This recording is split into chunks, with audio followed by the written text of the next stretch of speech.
Welcome back to my channel, guys. I'm so excited to have you here because in today's video we're going to talk about a very important subject, which is sourcing smarter in 2021. So the entire sourcing and logistics world has been heavily impacted by COVID in many different ways. It has affected lead times, it's affected quality of products, it has affected the pricing of shipping products. Containers are costing around 400% more than what they cost before COVID. So we're going to be talking about all sorts of different ways that you can source much smarter in 2021. Things like how to optimize your packaging better so that you can fit more units into a carton. Ultimately, when you're shipping, bringing down your shipping cost, how to negotiate with your suppliers, and all sorts of very important things specifically about this specific subject. Now, I know that it is a long video, so I encourage you to either watch this on times 1.5 speed, or in the bottom of this video in the description, I will be leaving chapters basically for every single subject that we speak about, where you can click on that specific subject and go to whatever it is that we're talking about that you're interested in that. If you're new here, my name is 𝗕𝗢𝗄𝗏 and I'm an Amazon seller and an Amazon FBA coach. I also am the founder of the FBA Alpha community. So if you're not part of our Facebook community, I'm going to be leaving a link to that as well. I highly encourage you to join our community as well. And if you have not yet subscribed to the channel, what are you waiting for? Subscribe now, because on this channel I share a lot of in-depth information about how to sell on Amazon, how to source products, tutorials, everything that you need when it comes to e-commerce and Amazon specifically. So make sure to subscribe, hit that notification bell so you know when I bring out more videos as well. Now, if you're struggling with sourcing products, or if you're struggling with even finding a product to sell, I have a very in-depth product research and sourcing course. I'm going to be leaving a link to that down below as well, where I teach you how to find, source, differentiate, evaluate, everything that is to do with product development in that course. And we also meet every single week through Zoom weekly calls as well. Anyway, without further ado, we're about to get into the video. So enjoy, grab yourself a cup of water, some notes, a pen and paper and a note, so that you can take down some notes, because this is a lot of in-depth, very valuable information. And without further ado, let's get into the video. Let's go to Afolabi and ask you, Afolabi, what are some things that you're seeing right now, specifically in Asia, that are having a huge impact on the sourcing and supply chain world right now? Well, there's a lot. The first thing is many factories did not survive the COVID era. They may pretend like they survived it, but they didn't really. And the way you can know is it's taking longer to make products, to do production. It's taking longer to develop new products because they're busy fulfilling orders that they don't have time to even help you develop new products. And also, above that, they are also trying to compete with you on Amazon and other places. So it's getting a lot harder. That's why we are pushing more for innovation, because it's just overcrowded at the moment. So it's innovation and branding that will win at the end of the day. And if you can also look into other parts of the world other than China, it would be a really good move for you. Okay, you said a few things there that made me think about a few different subjects, but I'll go with the last thing you said, which was moving outside of China may make sense for some. Yes. So we had a conversation, the three of us, about one of my clients that sells a wooden product. Mm-hmm. And I came to you guys because we want to move them from sourcing where they're sourcing from now to sourcing through Honu, through your company. And Afolabi, I said to you, if we could do it in America, it would be great, but it's a wooden product. And you, not only did you come up with an idea of possibly changing the material, but also obviously moving from China to America. So can we talk a little bit about how would someone know if it makes sense for them to move a product from being sourced in Asia, China, Vietnam, you know, those areas, to possibly America, Mexico, Canada, surrounding areas. Yes. How can somebody know that if it or start even the process? I believe the cost, the time, and the quality will help you really make up your mind real fast. Like now, shipping is almost 400%. You know, ocean shipping here, you know, air cargo is 3 to 4 times, one. And two, the qualities are dropping like crazy because of these factories. They didn't survive COVID. And also the time, you know, you order something in America or Canada or Mexico, in about 2 weeks is ready, or a week in some cases. I have some products that are ready in less than a week, right? So you don't wait 60, 70, 80 days to get your product in. You put in the order, they make it better quality. Most of the factories here are bonded. So you can knock on their doors. If they know you can fly in or drive in and go, hello, what's going on? And the shipping is so easy because you just call on the trucker, send your trucker in there, they pick it up within 2 hours. And also, most of these factories or manufacturing in North America would also send it directly to Amazon for you. It's a new thing for them, but they're all, I think it's a very good opportunity for North America to gain back manufacturing, honestly. But when you weigh the cost of goods, when you weigh the amount of time that you're going to gain, you know, even if it's cheaper in China, but if you see, I mean, your money comes back to you within 60 days. Whereas if you go to China and you make it, it takes you almost 6 months to get your money back, because transit time and all these other things, you won't be able to roll money faster, you know? So that's the factors that I see. I'd rather pay $2 more to quickly make money fast here rather than waiting 60, 70 days term before I get the product, you know, and save $2. I think I would have done 2 or 3 manufacturing before my first order in China arrives. So it could cost $2 more, but you don't also need to put as much money into the inventory because you can order less units. Exactly. You know, one of the things that I wanted to add to that, you've got the HTS codes. So you've got that. You know, are you going to pay the 25%? Are you going to pay the other duties on top of that? Yeah. And then there's a certain perceived value, especially if you could buy your packaging over in China, bring it over, and just get it assembled here, which is fine. But going back to like perceived value, made in the USA has high perceived value right now for a lot of products. Yes, correct.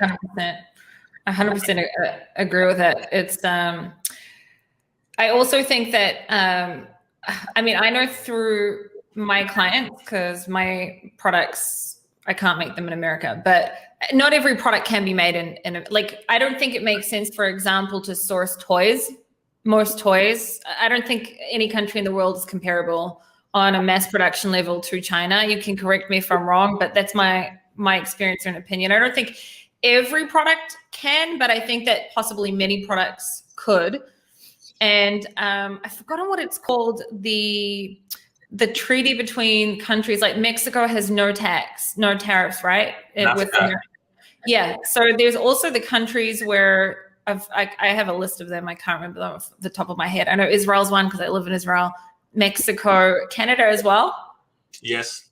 Canada, so there's a few different countries there as well, but because also the China, you know, we've got tariffs, for example, you know, bags can be up to 48%, right? So we've got the tariffs, and then the shipping is costing, like a container now costs what, $17,000 to $18,000. A year ago was what, $3,000 to $4,000, right?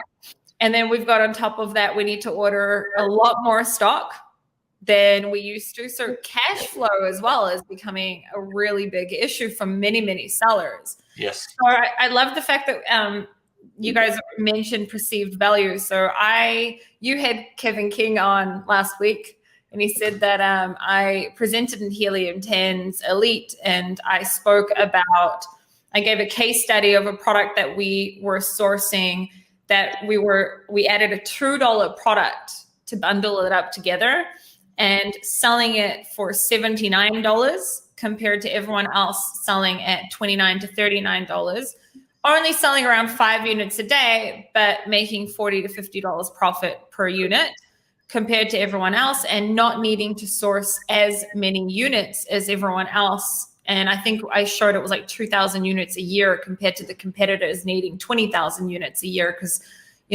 so I think that's some really great tips. But also, I think today, I had Rafael on either last week or the week before, talking about how terrible and broken the logistics world is. And we were talking about how the game's changed. You can't just get away now with selling, not on Amazon anyway, super cheap products, because they're becoming so expensive to source, bringing them from the other side of the world. So how do you guys look? And of course, this is not like, this is just not a prediction, but what is your opinion about the future, or at least the next year, of selling on Amazon compared to doing, Me Too products that a lot of people have been doing, compared to trying to really go hardcore on branding, which may also involve off of Amazon branding, obviously, as well, so that you can ask for a much higher price point, even if the product is the same as everyone else's, but just that perceived value through functionality, packaging, branding, etc. So what is your view on like what the future holds product-wise? Well, Afolabi, let me take the first part here. But I was on Seller Sessions yesterday. We talked a little bit about this. So, yeah, my favorite podcast. Okay. Well, other than my own. Other than yours is my favorite, other than Seller Sessions. All right, thank you.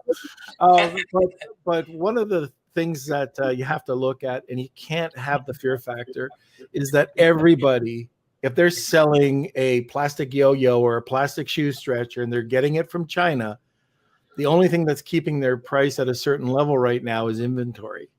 As soon as they go back and they order that same plastic yo-yo or shoe stretcher and they put it on that ship, they're going to have the same costs as you have. So the prices are all going to go up if you're going to be selling, unless you want to just dip into your profit and not make anything. And then lower perceived value. Like I always say that, who wants to go in for pennies? Spend a couple of dollars, make your product or even your packaging look different. Product innovation is great. So Afolabi is probably going to talk about that in a second.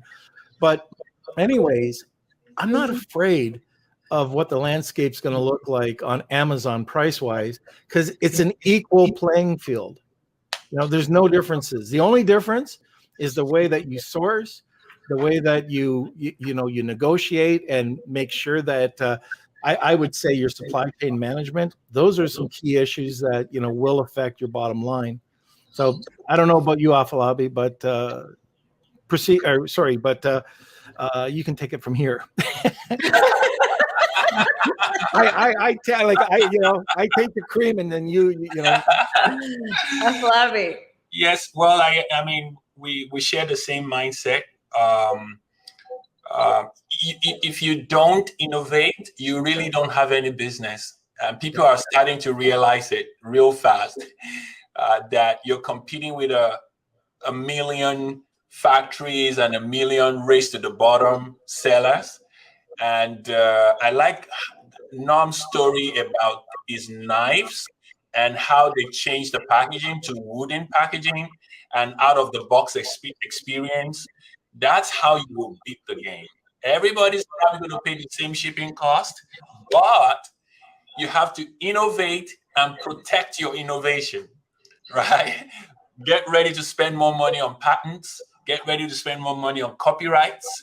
Anything you can do to shut down anybody. There's a brand that I work with, and they have a copyright on one of their products, and they just never enforced it, and everybody was copying them until one day, like about 5 months ago, they just got tired of it and they enforced the copyright, and their sales went up from 30 units a day to 200 units a day. Because they eliminated their competition. They eliminated it. So if you have products and you're trying to compete with the factories, you're trying to compete with everybody, you don't look different, you don't package different, you don't brand different, you don't price different, you don't have a higher perceived value, it's just a ticking time bomb. It's going to blow up in your face very soon. So innovative product. Also, I think Norm can talk more about multi-channel as well. So Amazon just raised its prices. It's FBA. Yeah. And cost of goods are going up. See, when people are looking into Jungle Scout or Helium 10 to get their prices, sometimes I just laugh. I'm like, that's fine, but that's half the work. What about your tariffs? What about your shipping? Inspections, 3PLs. 3PL, all those things add up really fast. You know, so I just pity the consumers because they're going to pay for it. You know, you don't want to take a loss as a seller. So who do you think is going to take a loss at every? So all the consumers buying, they're going to see prices go up like crazy. It's already rising because I don't want to lose money. You don't want to lose money. Nobody's in the business to lose money. So multi-channel, I mean, especially Walmart. Walmart is really, really gearing up. And I know Norm can talk about Walmart. You know, it's not my specialty, but I see a lot of, sellers that are using a 3PL. They are really, really going out there. I see one brand. She actually sells more on Wayfair than Amazon. Yeah. You guys offer 3PL fulfillment. You guys do fulfillment, right? Correct. Which is really, really great. Afolabi just said about the knives. So it was actually, I've never heard you speak about this, Norm, but it was actually a knife set that I was speaking about when I spoke at Helium 10 Elite. It was a knife, and we had basically added a $2 product to this knife set. We went hardcore in branding, and then we're able to sell it at a much higher price point. And this isn't mine. It was a project I was a part of. It was a client of mine's product, but he launched it in November last year, and to date, like, he's still selling that average of 5 units per day. But literally, it is the exact same product as everyone else's. It is just with a product that was $2 extra to bundle it together that no one else did. Now I'm thinking, what if Norman's one of the competitors? Maybe, but what's interesting? Like I heard the case study and I thought, well, that's funny. Man, I wonder if Sharon heard anything I was saying. And I've never heard you speak about this, so we'll have to after the show. We'll have to see what we were talking about, because this was also, when I say a case study, it's an actual client, but we didn't know that. I didn't imagine that we'd be able to get to such high price points. I knew that we were going to always sell at a much higher price point, but at some stage you were selling at $89.99, $97. No, Eric, you know what? Almost everything that you said about what you were doing. This is kind of funny because it was all based on packaging. It wasn't based on an add-on. So no, here it was the bundle. Yeah. So with your bundle, that was like really great thinking for something very inexpensive. And now you can get $40, $50 extra. Our what we did was we took a product that was like $16. It was a very expensive knife. It was a costly knife, but launched at $49. And then repackaged it in a really beautiful outer and inner box, and got it from $49. It got up to $99, got up to $124. Repackaged it with $3 packaging, $3 worth of wood, and it's selling there now for $224. Wow! So holy crap! Just on packaging.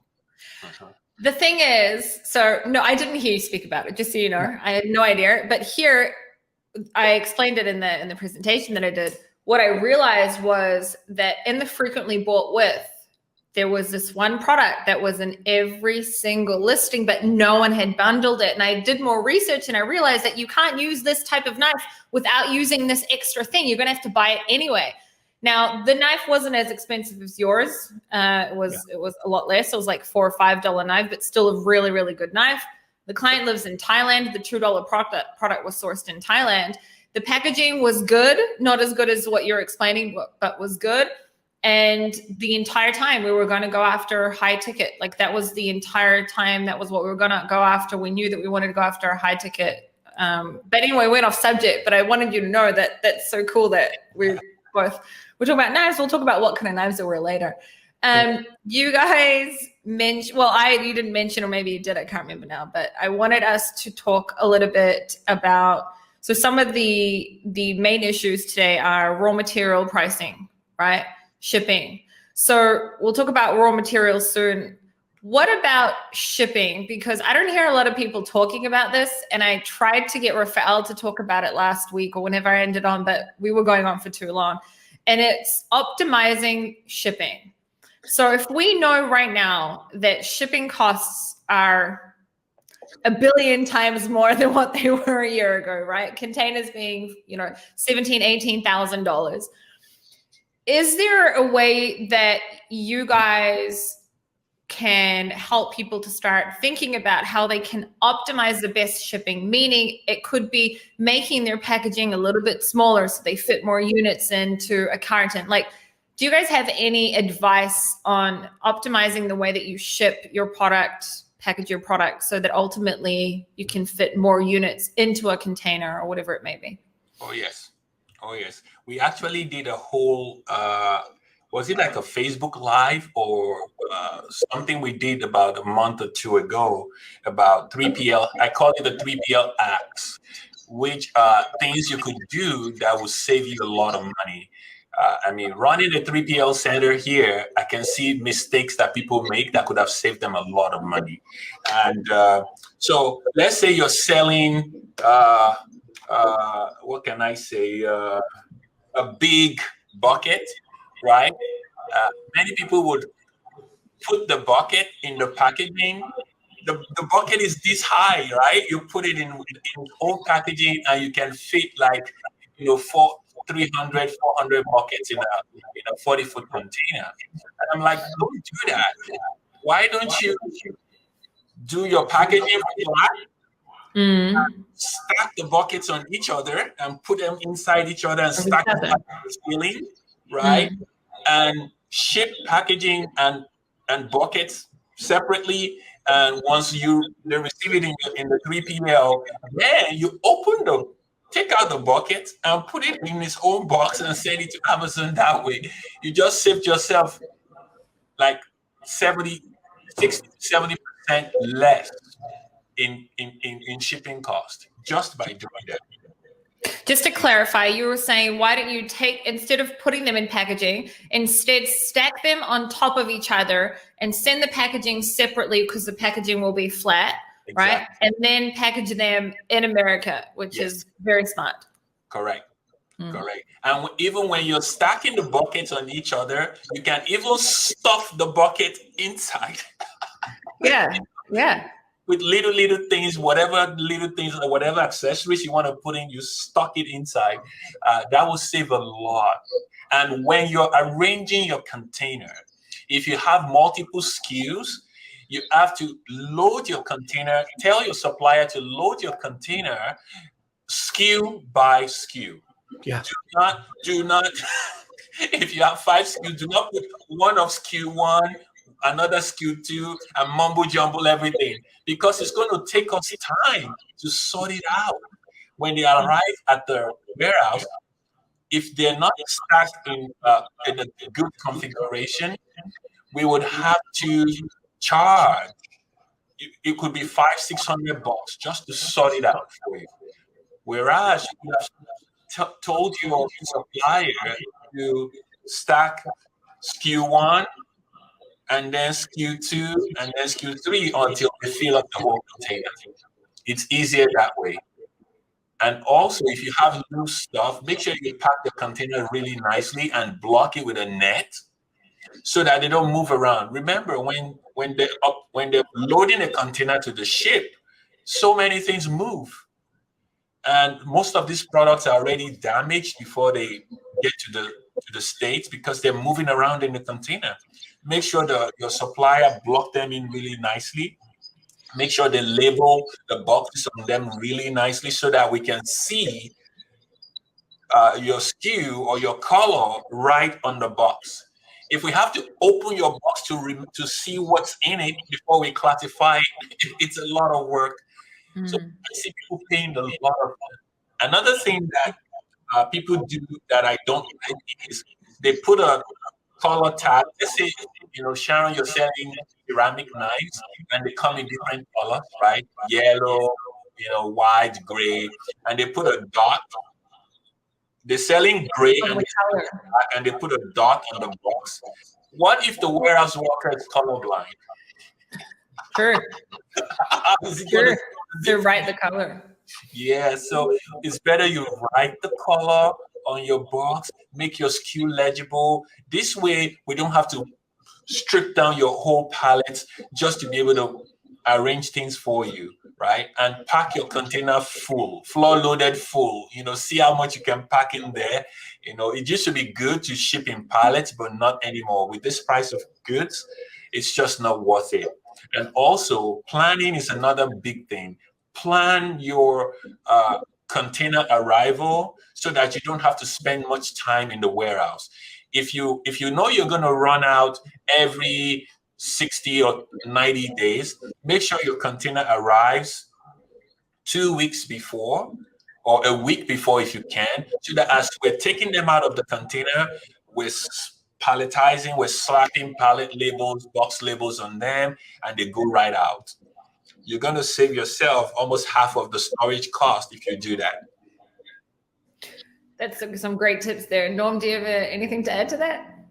Well, we had just recently somebody who decided that what was the cost? It was about $300 or $500 difference.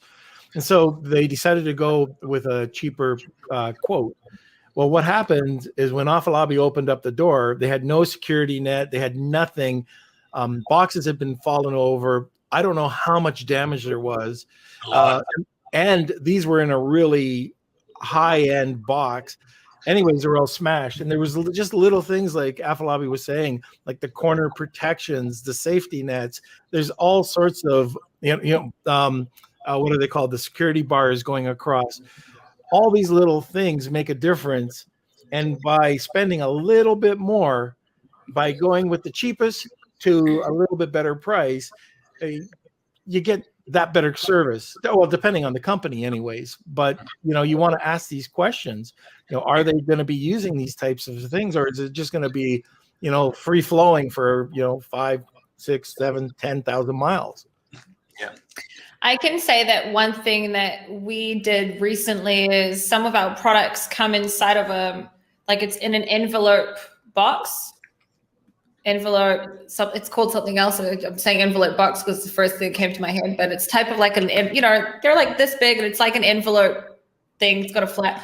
Anyway, and then inside of it is a foil pouch bag, a foil pouch. And then the product is inside of it because it's sterile. And we realized that there's like this much space between where the product ends and the top of the foil. Right, which means that we could take off, I can't remember how many centimeters it was, and we found that we could fit more units inside of a carton. Therefore, we've got less cartons. So I think that optimizing today your packaging, everything that you can possibly do that's not going to affect your quality or the way that your product ultimately arrives, like quality is the most important thing, that can help to bring down, I think, your shipping costs right now. Look, I've got people that had pretty good profit margins, right? That would have been pretty good before COVID, that today no longer can sell their products because it's not the type of, there is a cap to how much you can sell certain products. Okay. For example, like blankets, a certain type of blanket, for example, like there's a cap for how much you can sell it for. Right?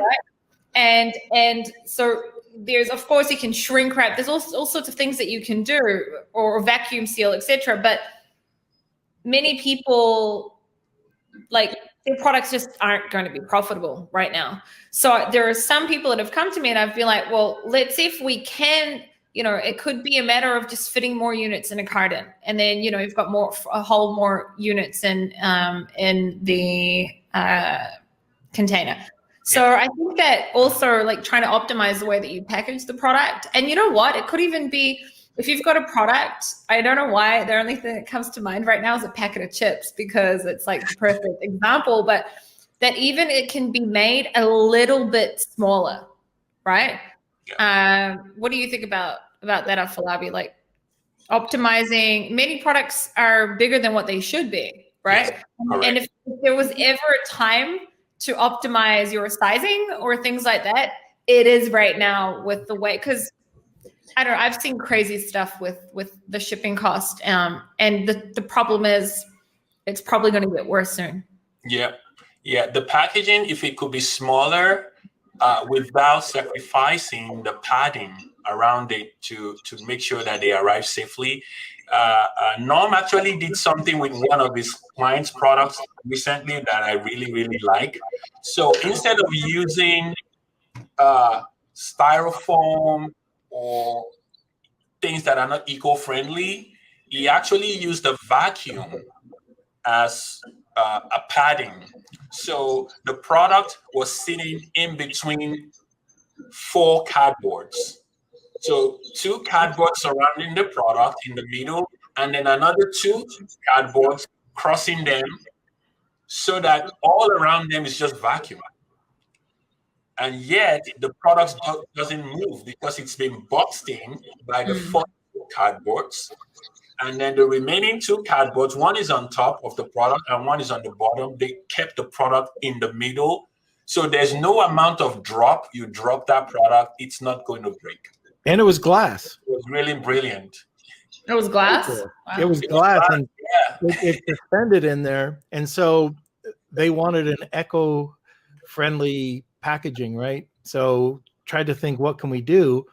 And just by creating that vacuum, it worked great. You could drop this glass, very fragile glass, from 3 feet and nothing would happen. The box might dent, but it stayed. Yeah. Another thing that I wanted us to talk about, which was, it comes from also the conversation that we had about my client, which was, it's a wooden product. And then Afolabi, you came up with a different material. So I think that, can you give our listeners some tips on possibly, because raw materials are so expensive right now, right? There's many raw materials that are like up 30, 40, 50, 60%. Yes. So there could be some products out there, not all, but there could be some products out there that could not affect or impact the quality of the product or the functionality of the product. Yes. But it could be that you just change this one thing, like the material, for example, from one material to a different material. Yes. That could make a difference. So can you give us some tips on that and maybe an example? Yes. There's a lot. There was let me see if I can show you. Oh no, it's too heavy. There's a product, especially in the wood category. So I ask people, are you married to wood? Do you have to use wood? If you don't have to use wood, then you can use PVC boards. Mm-hmm. They're very inexpensive. You can easily cut them. They don't chip. They don't split. They don't crack, right? You could mold them also. So that means you can create a mold and pour, a PVC material to mold the product. So if you don't have to use wood, if using wood, if not using wood doesn't affect the functionality of a product, I think PVC and composite boards can be a winner. And they're cheaper than wood, and they last longer, than wood. And they weigh less. They weigh less. They weigh less. Yep. Ever since the conversation with you, I've watched probably, I'm not kidding, like probably around 20 YouTube videos about composite wood in order to understand like how it's manufactured and how it works. Because I have to understand, like, I believe in understanding material so that you can have a conversation with the supplier, you know, even when I talk to you about something, I want to know that I know what I'm talking about. So I watch so many videos on which I think is actually important for people. Know how your product's manufactured. But sorry, continue. Composite wood, you gave it as an example. Also from plastic, if you're not married to plastic, you could use a fiberglass. It's another material that is really, really good. If you're not married to ceramic, you can go into melamine, which is a better product, but just make sure it has about 80 to 90% melamine content so that it can have that heavy weight. So there are some melamine products out there now, you could never know they're not ceramic.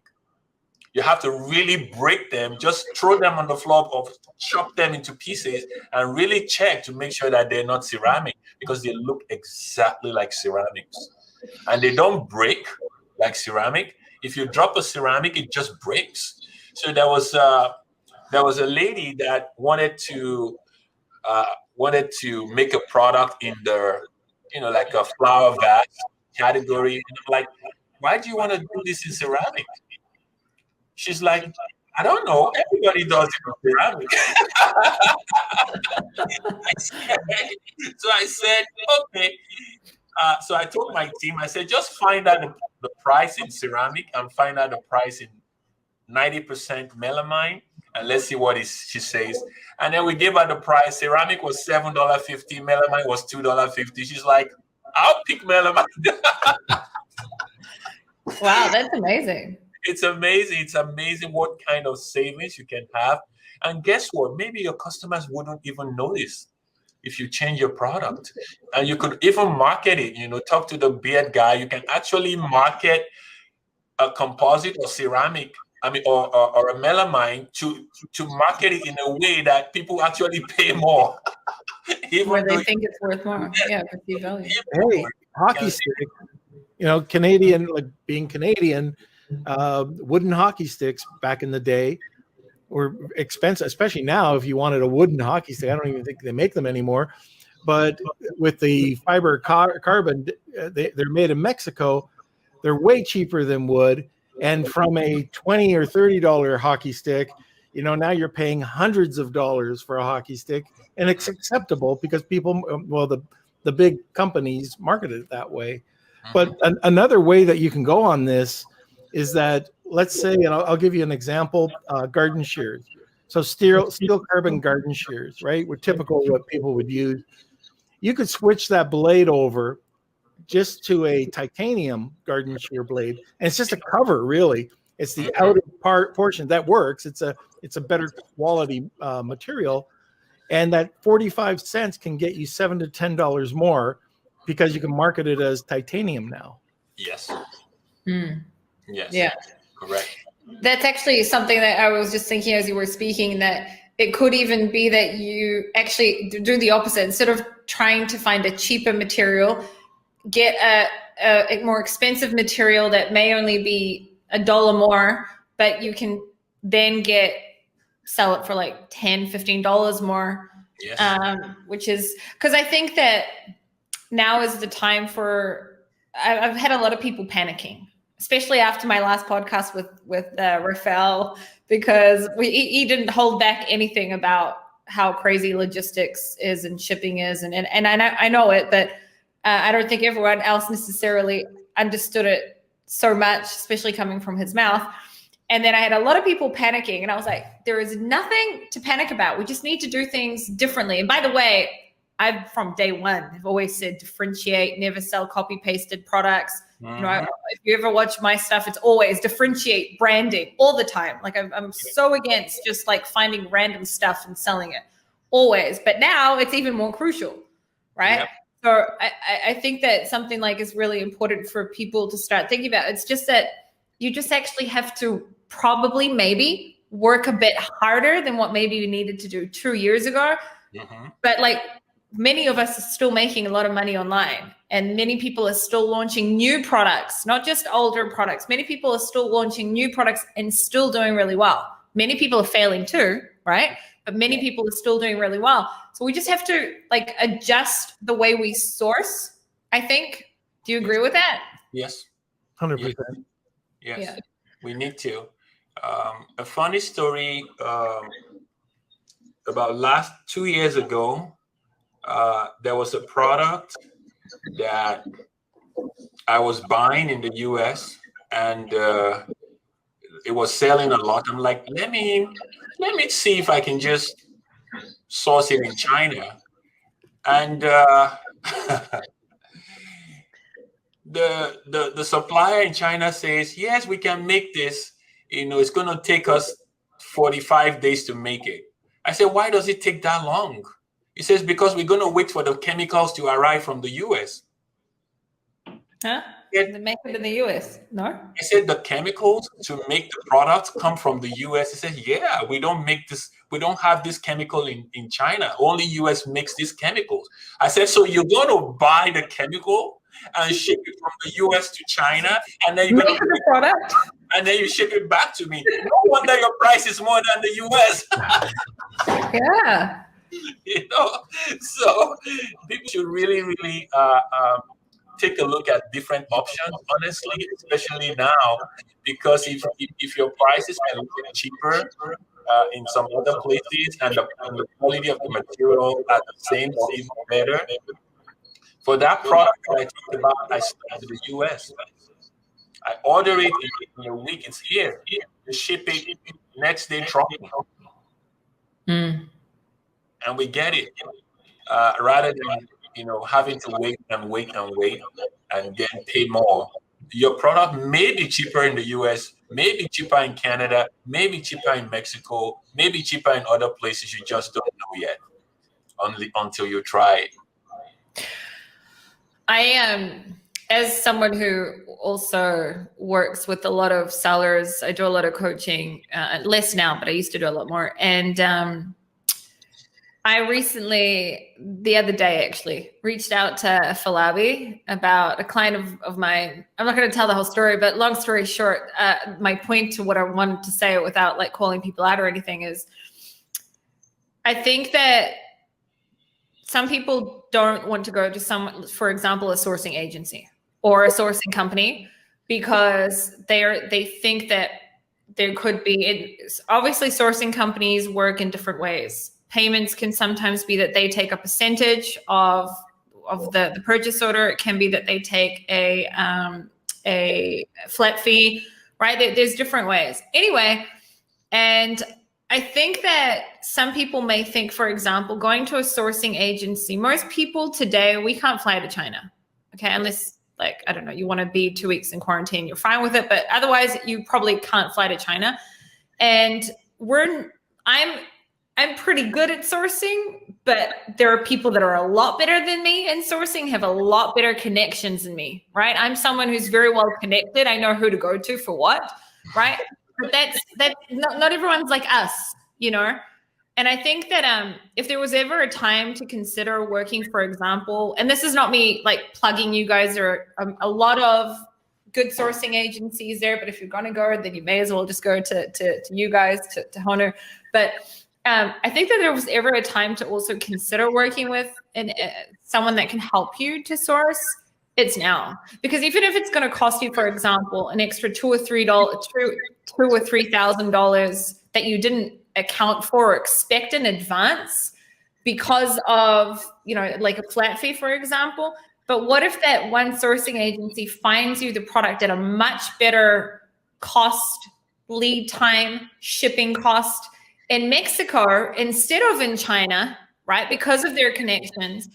And although you paid that flat fee up front right now, but think about, look at it as in the long run over, for example, 12 months worth of selling that product, how much money you've actually saved, right? And how much quicker you may be able to get the product to market compared to if you would have had to now wait 4 months for it to come from China, for example. So, I mean, it's kind of hard for you guys to be biased, but what do you think about that? This is my big pet peeve. So Afolabi knows, like, we'll quote something out, and this happened just recently. Somebody came back and said, well, you guys are charging us 5%. This is ongoing. And they said, the other sourcing company went 2%. Okay. What's the price? We haven't even done anything for you. Well, I'm only going to do it if you guys can meet the 2%. But we don't know the price. You don't know if we're saving you 30%. Yeah. And the other thing is, when people are paying, you're paying in US dollars to the company. We're paying RMB. You are not getting that hedge between the dollars. Currency. The other item, first of all, the factory audits, but the next thing that's so important is that we negotiate. So you might be able to get much smaller runs done, which is going to break up the shipping intervals, which is going to save you cash flow. It's there. Unfortunately, there are some sourcing agents that can take advantage of you. You can go to Alibaba. Oh my God, don't go to 1688 is not for everybody, put it that way. There's all sorts of reasons, and quality and standard, they're one. But a sourcing agent will go out, and there's lots of things that people don't see behind. One of them, it's not just going online to check, it's actually going out to the factories to make sure that they're not out of a barn, So that's some of the things that, a difference between a sourcing agent and just going online to source. There's a big difference between the two. I do just want to say, I don't think that every single person necessarily needs a sourcing agent. No. But I think that there are some products out there. So I just know she won't work to this, or I'm going to say it. But for example, I had a client that we've come up with this idea for a product, and I was like, look, it's going to take me longer to do this on my own, where else if we go to someone like Afolabi. Now that I know of Afolabi and we have this relationship, I have other agents that I've worked with to date, but I was like, I think that this would be a great idea. I think that it's going to help us with the speed to market and help us to find the right person quick. And then Afolabi was like, okay, it's probably going to cost around this much. And then I went back and I said, it's probably going to cost around this much. And then I showed it will save us time. It will do this. It will do that. And all the person was hearing was the fee.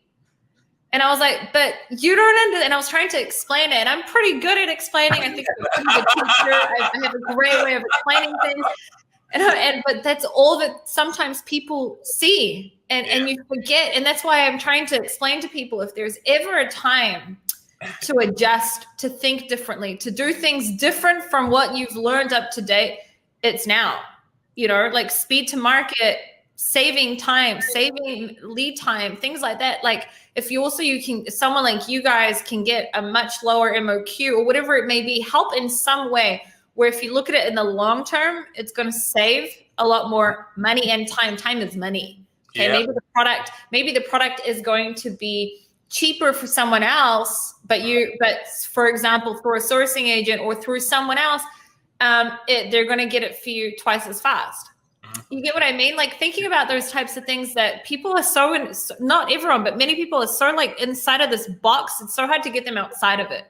Yeah. That's I have a perfect example yesterday. So I was talking to this guy from India, and he's making this nice baby product. And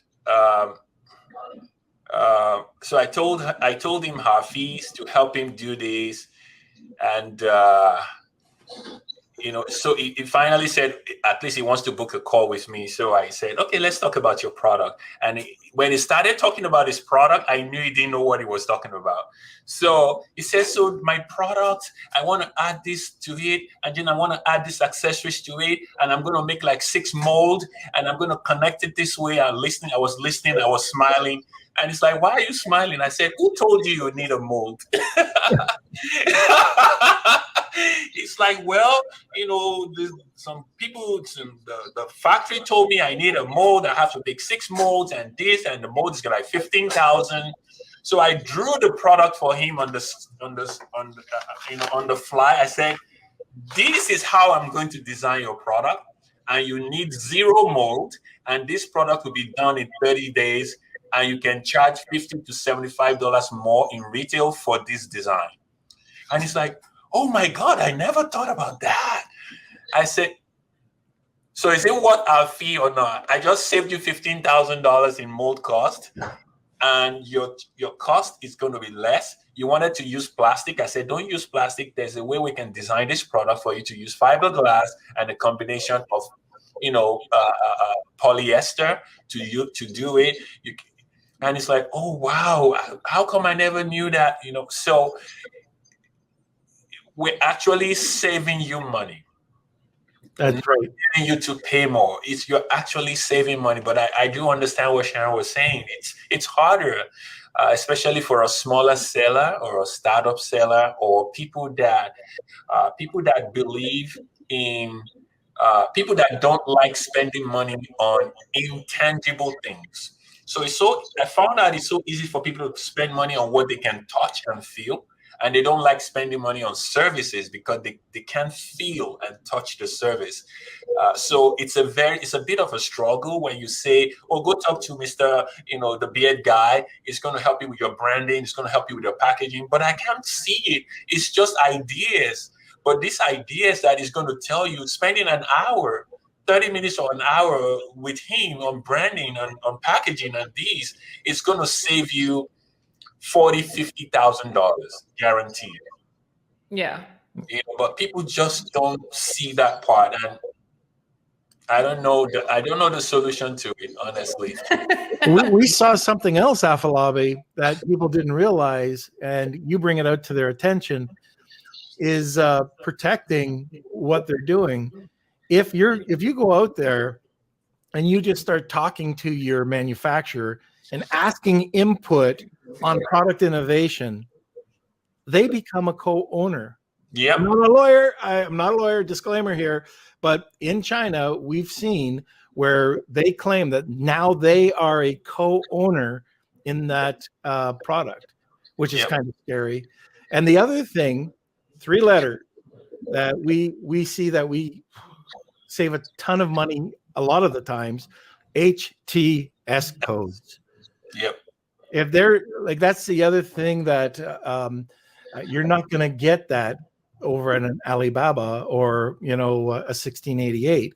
You'll get an HS code. They have no idea about the U.S. market, and HTS. I don't know. I mean, there's a ton of examples where we've gotten around. We didn't like. This is all legal. It's just recoding. And the product was just miscoded, and it did not require the Trump tariff. It did not require a 32% tax. It only needed a 7% tax. Uh-huh. And I'll give you an example with my soap. I have a natural soap. I had it classified as natural soap. I got it reclassified as Castile soap, which it is, olive oil-based soap. 0. I saved 17%. But right off the top, yeah. So where is the easiest way to save profit and make money? It's in your sourcing. Yep. That's 100%. I totally agree with that. There was something while you were talking that I was like, oh, I want to remember to say this, and then I forgot it now, which really sucks because it was such a good example of something, but I just can't remember what it was going to be. Dang it! I wish I could remember. I wanted to talk about IP. So the client the big project I'm working on, where I came to you guys for it, right? So when they came to me, they designed their product, and they're designing 3 other products. And down the line, there's 4 more products where everything is from the guy's brain. Like the future products, they don't exist yet. I showed them to you guys when we had that conversation. And when we had first spoken, this is what they didn't have. No trademark, no agreement with their current supplier. No, when I say no agreement, there was no purchase agreement about defects, anything like that. That was so anyway, that, and there was no version of like an NNN agreement either, or IP protection agreement in place, and like nothing, right? Nothing, not even a trademark in Australia, which is where they also sell in Australia. There was nothing in place. I almost had a heart attack. I was like, okay, the first thing we have to do, and we're working on patents. Now, the product that a lot of people don't know, but the product that they already now sell, they can't patent it now in China because it's already being sold in the market. So the next products that we're working on, we're already working on getting patents for it, now. Good. And the one thing that you said, I think it was Norm, that you said that then the supplier becomes co-owner of it. So the way that I deal with that is in an agreement that we have, there is a little clause there that I have in place that says that any designs that even if the supplier helps out with those designs, we still own them, right? Like it's in that agreement, and I will not move forward. I will not move forward with a supplier if they don't sign that, because sometimes, especially if you're working with a good supplier, and sometimes your supplier may come back and say to you, why don't we change this like one thing, right? And you don't want them to go and file a design patent on it, and then you can't, sell or make the product.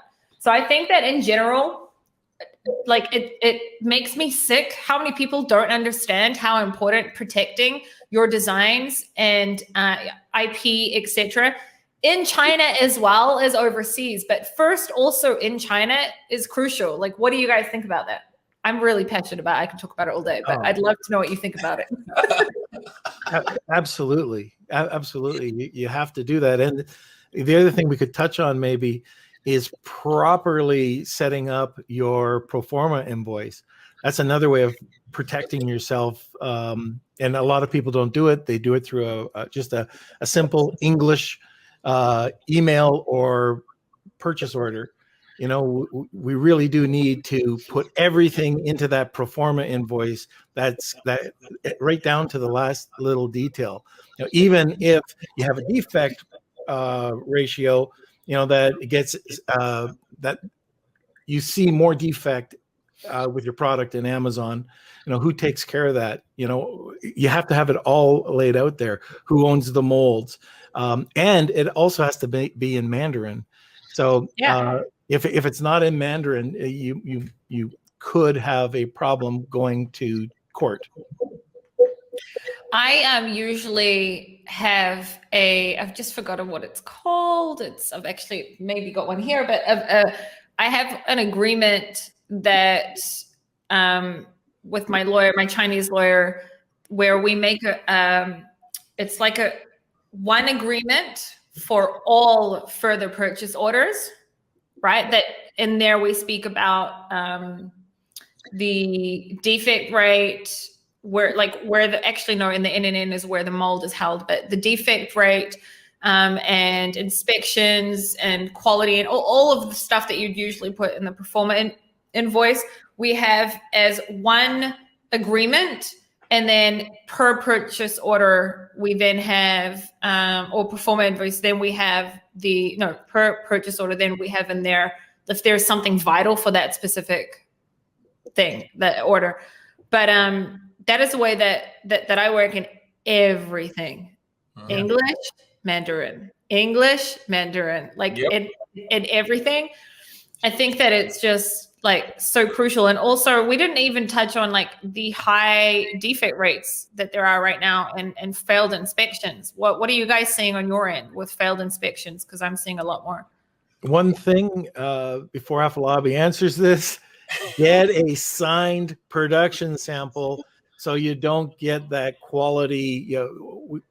There are some suppliers you'll see consistent quality and then they start to teeter down, and you don't notice it until you start to see these 1-star reviews. So signed production sample that has to be adhered to.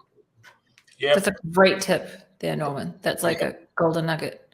Yep, because the production sample will be used by your inspection company to compare the real production to. If you don't have anything for them to compare it to, what are they going to check? What kind of defect are they going to check for? They can't even check for any defect.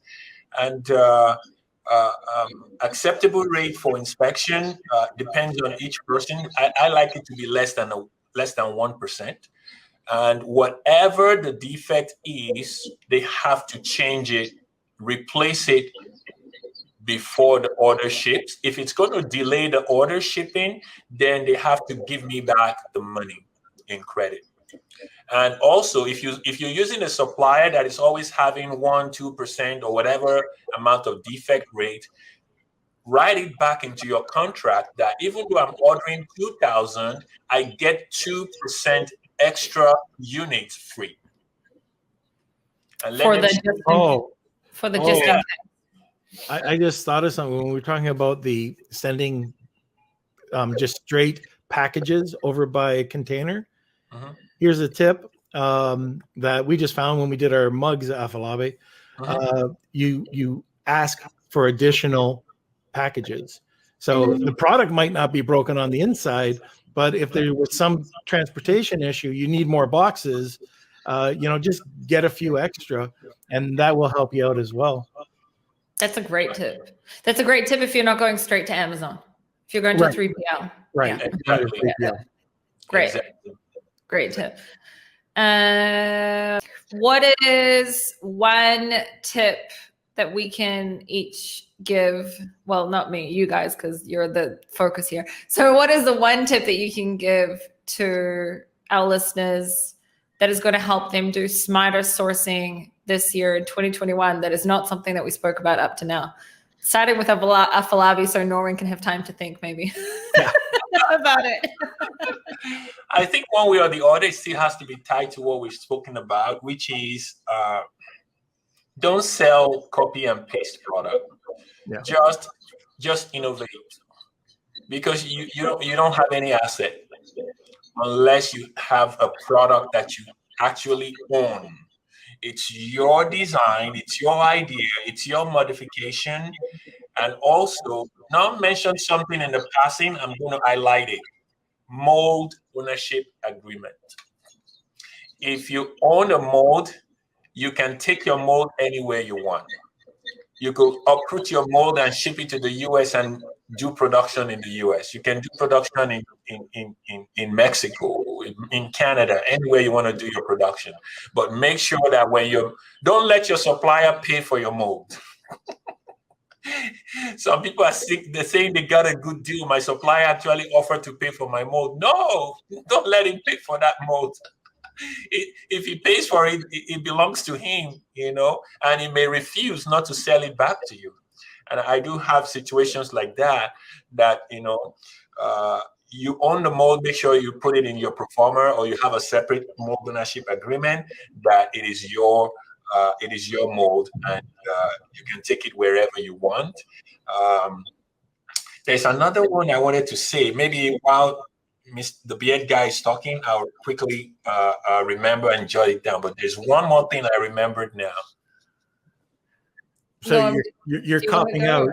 You're copping out. Okay. So there's just a couple of quick things. Don't skip out on an inspection. Inspection is going to cost you a few $100. That is a life-saving tool. And make sure, like I said, about the production sample, but that's also put into your pro forma, the sign off on the production sample. So that's important you do that. But one of the biggest things that wasn't that big, I thought it was more of a fear factor last year, Chinese trademark.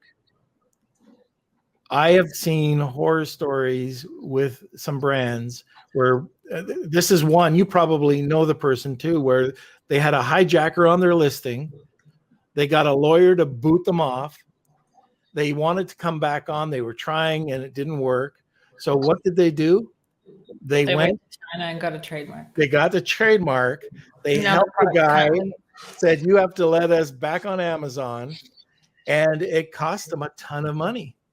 So a Chinese trademark is next to, it's like getting an inspection, right? It's just something that you need to get. And it's a safe, like if you're in China, manufacturing in China, you don't want to wake up one day and say that your goods have been confiscated because of infringement. Yep. That's an amazing tip. I've done a few different Chinese trademarks. I've just done one recently with the clients that didn't have a trademark in any country as well. And I think that if you mean to source, and a lot of people then ask, well, then when do I get that trademark, right? I think that if you mean to source in in China in general, and you know that that's going to be your brand name, just do it. I feel like today, if you don't have money to get into Amazon, then don't get into Amazon. Don't get into e-commerce. There are so many different ways. Last year on Branded by Women, I gave so many different ways to make money online that are not through Amazon. Okay. As e-commerce grows, also does the demand in general for service providers, right? Yeah. Maybe you're a great graphics designer. Maybe you're good at, I don't know, making videos, whatever, right? There's many other ways. You need money for this business. Agreed? Yeah. 100%. You need a lot more. Yeah. A lot more now than what you used to make. Yeah. So if it means to spend $300 to $400 maximum on getting a Chinese trademark, right? Once. And it's going to protect your trademark and so that no one else can use that or counterfeit, whatever it may be. The thing is, the next step after you file your trademark is you need to file it in customs so that then the customs know to check for it. It's just like these types of things are just like no-brainers to me. And it's just a great tip, Norman. So yeah. Yes, Afolabi, what was your thing that, did you remember? I remember.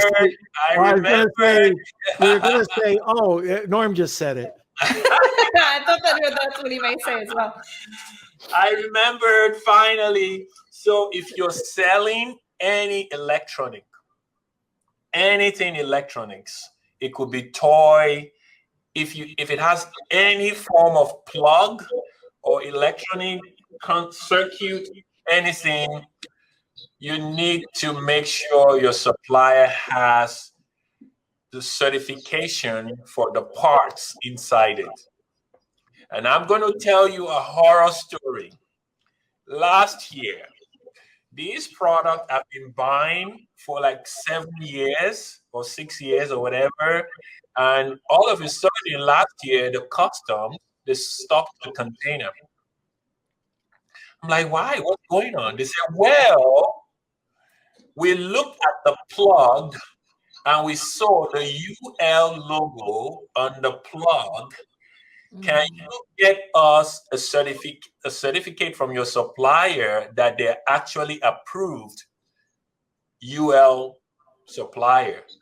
I'm like, who asked for that kind of question? It's just a plug. They say, yeah, it's a plug, but we need to see.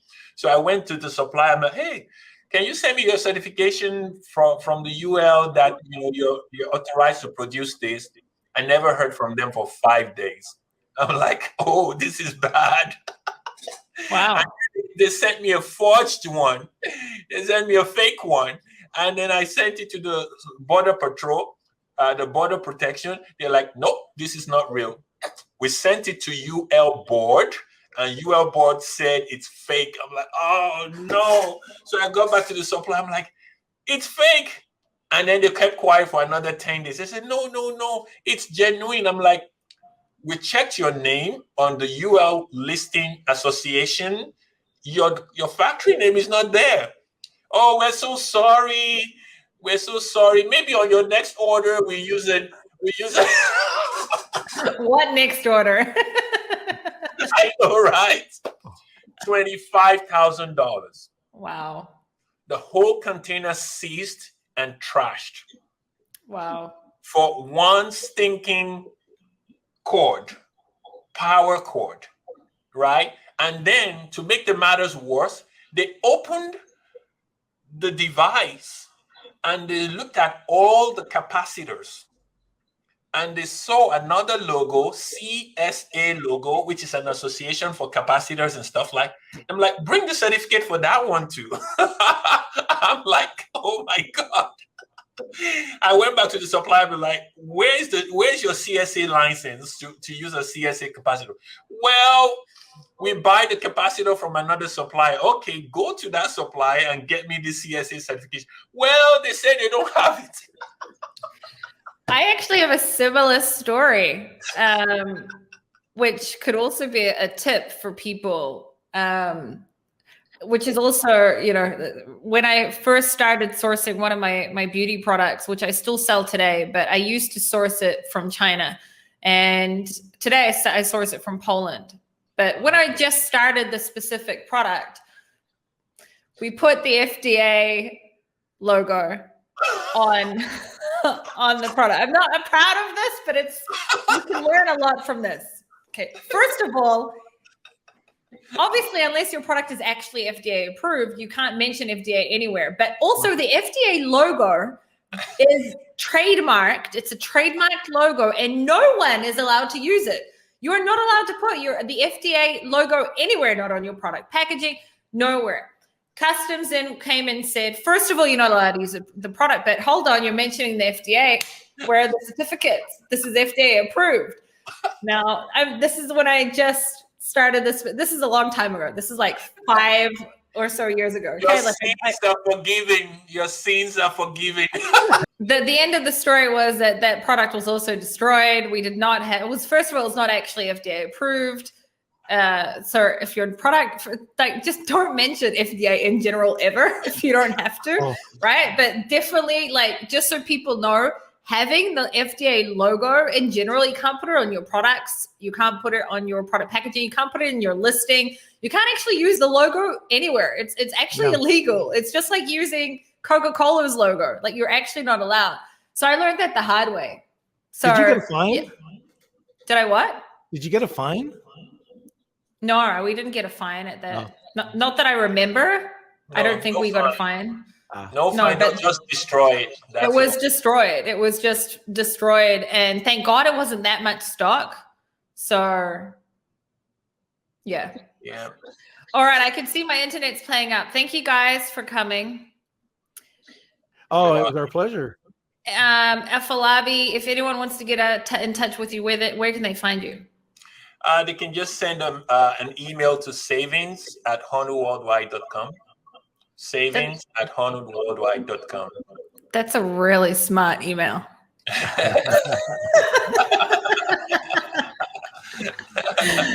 Norman, if anyone wants to get in touch with you and the million different businesses that you are in, where can they find you? Well, just norm@amz.club and or on Lunch with Norm, Monday, Wednesdays, and Fridays, right after seller sessions. It's a free content over there. Your podcast is my second favorite. First is Seller Sessions, and then yours. I think it's the second best podcast there is after Seller Sessions. But I watch you all the time. You know that. I make sure I say hello, even if I don't watch the whole podcast. I always come in and I say hello to you and Kelsey. I love your podcast so much. I think it's amazing. Oh, thanks. All right. Thank you, everyone. And if anyone wants to get in touch with me, you can also check out my YouTube channel, Sharon Evan, or get in touch with me on Facebook. And I will see you all next Thursday. Thank you guys so much. This was amazing. Thank you. All right. You're very welcome. See you later.